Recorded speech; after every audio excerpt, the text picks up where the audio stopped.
after work when the package had arrived, but I knew what was in it, so I was really looking forward all day to coming home and being able to look at it. And what it was, something I've been looking for ages for the pond, and it's always been out of stock everywhere, is frogbit. I've bought 3 little frogbit plants. They look nothing at the moment, but hopefully they will be happy and expand. And the other one, they call it here ranunculus, but hopefully it is crowfoot, water crowfoot, which is what I'd ordered. And again, there are 3 for the 3 little ponds. So what I'm going to do, they are plants that will grow on the surface, and they look like little miniature water lily leaves. And they'll have beautiful white flowers as well. The water crowfoot will in time, if it survives. So I'm going to put some in each of one of each in each of the 3 ponds, and I'll show you when I've put them in. I will just show you exactly how tiny the plants are. This is one of them. It's so sweet, isn't it? And I don't know how, well, it just seems so tiny to survive, but you can see the water lily shape of the leaves, which I absolutely love. So I'll put this one in. Just plonk it in like this, and hopefully it will be happy and multiply. Both the water crowfoot and the frogbit should act as oxygenators and keep the water nice and clear, as well as covering the surface so that they don't get too choked with algae or anything. I'll just show you this is the water crowfoot, and it's come with a lead weight on it. So I've got 3 bunches like this, and I just drop them in, well, 1 into each pond, and the lead weight will obviously go down, and it should just find somewhere to root in the bottom where there's mud or, yeah, just little things that can root into. So it doesn't need to be in a pot like the other plants. And in time, as well as covering the water, it will also cover the edges of the plastic pots that you can still see in places in the pond. So that should start to look a lot more natural, hopefully quite soon. Just look at this pond. I don't know whether you saw the last video about the 3 ponds, but the marsh marigold here was in bud, and look at it now. Isn't it beautiful? It's come out, really is vibrant. And as you can see on this particular pond, unlike the others, the surface of the water is actually pretty covered already with plant life, and the mint is growing quite strongly here as well. And this is what I'd like the other ponds to look like, so that they look quite natural with the stones and just a little bit of water glinting. But I shall put the new crowfoot and the frogbit in here as well. And if it does become too much, I'll have to thin things out a little bit.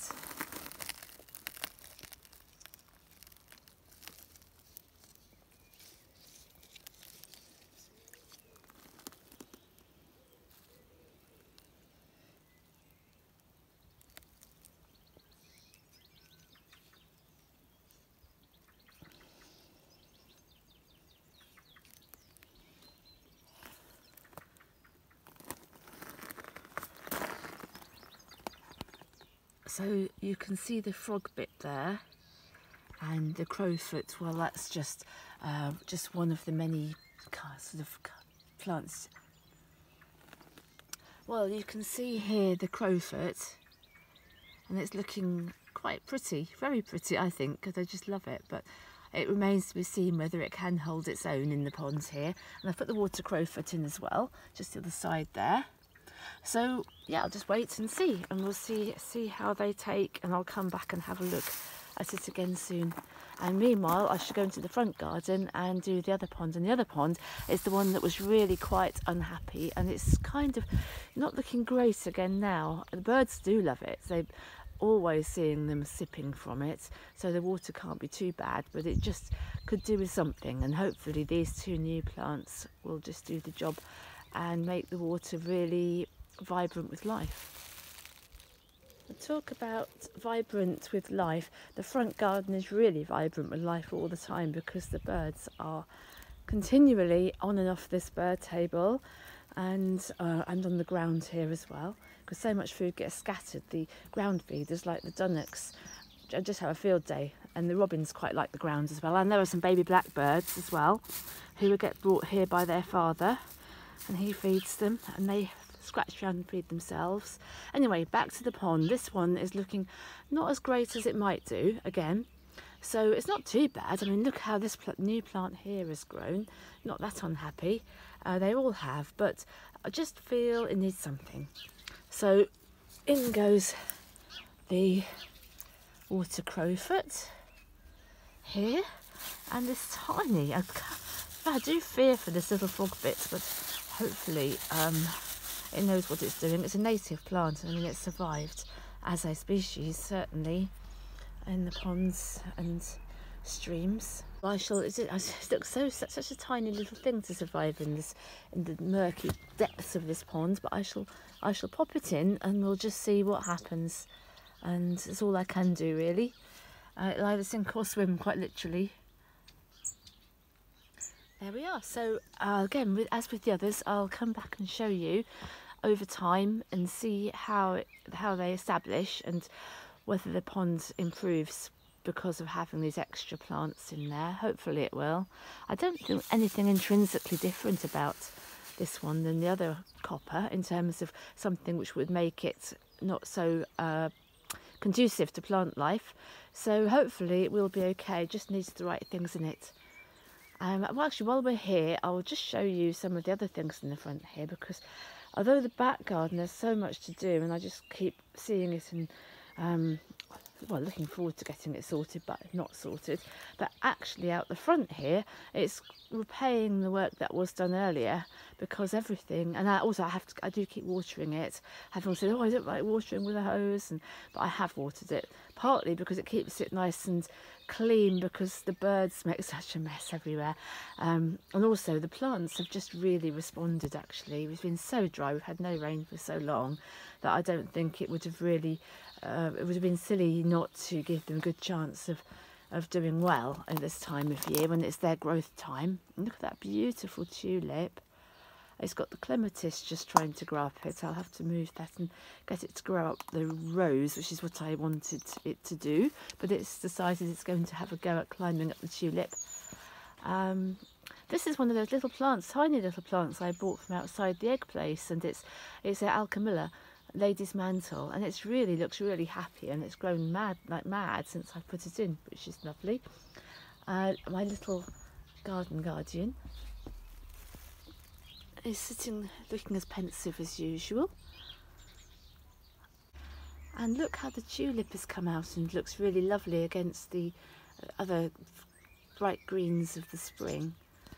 And well, everything really, see how everything's greening up, and it's covering the earth so much more now than it was.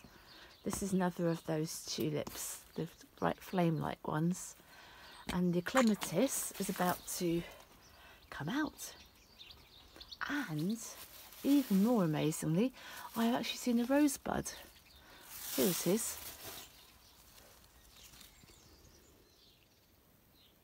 So if I sort of pan around the garden here, you can get a bit more of a long view of how things are really growing quite quickly now, and just how it's establishing itself as a garden. You can see the things that were prevalent, like the hellebores earlier, but now other plants are really coming on, like the foxgloves here, looking amazing. And well, everything really.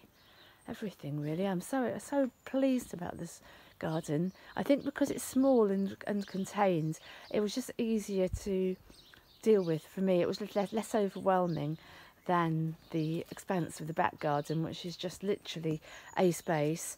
There's already sides to this, and so you could just feel what was inside it.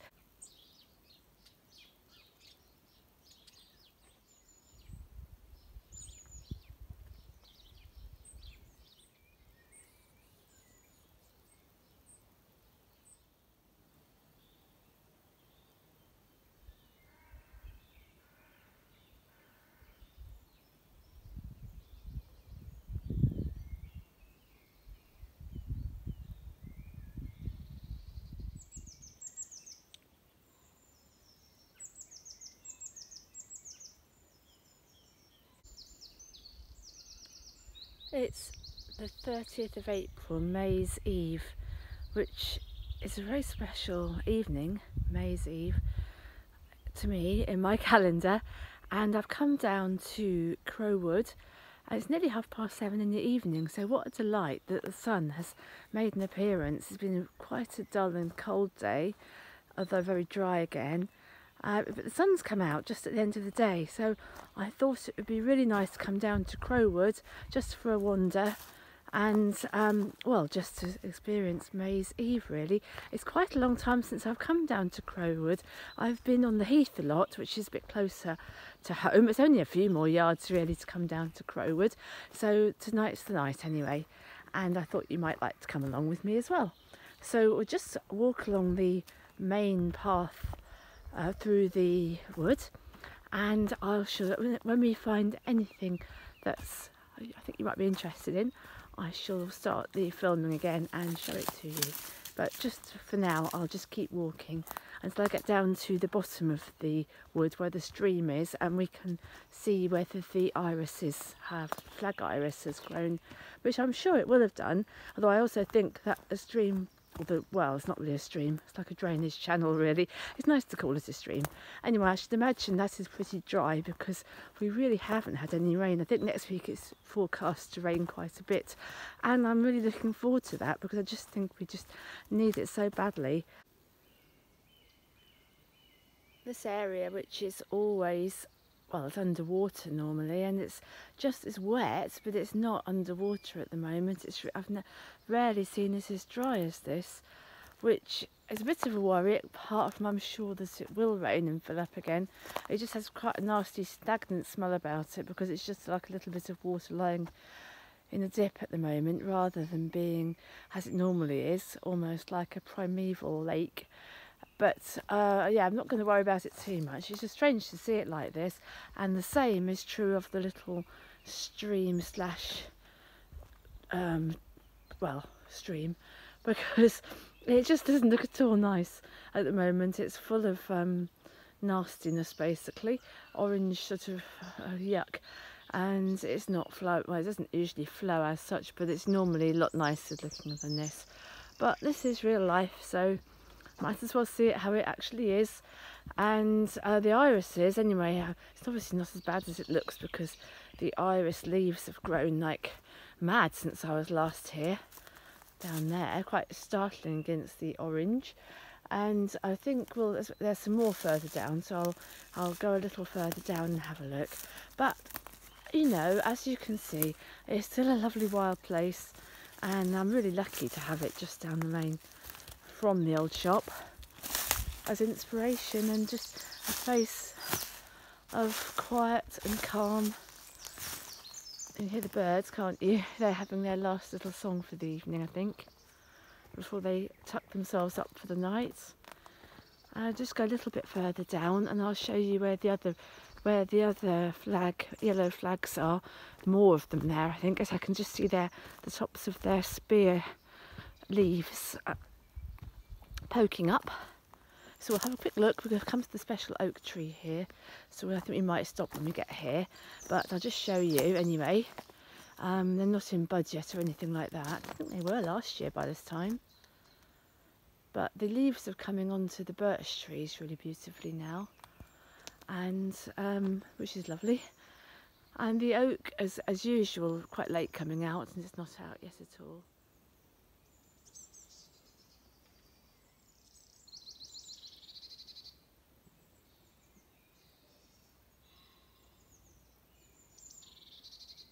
I'm really happy to be down here on May's Eve. It just seems like a really perfect place to be.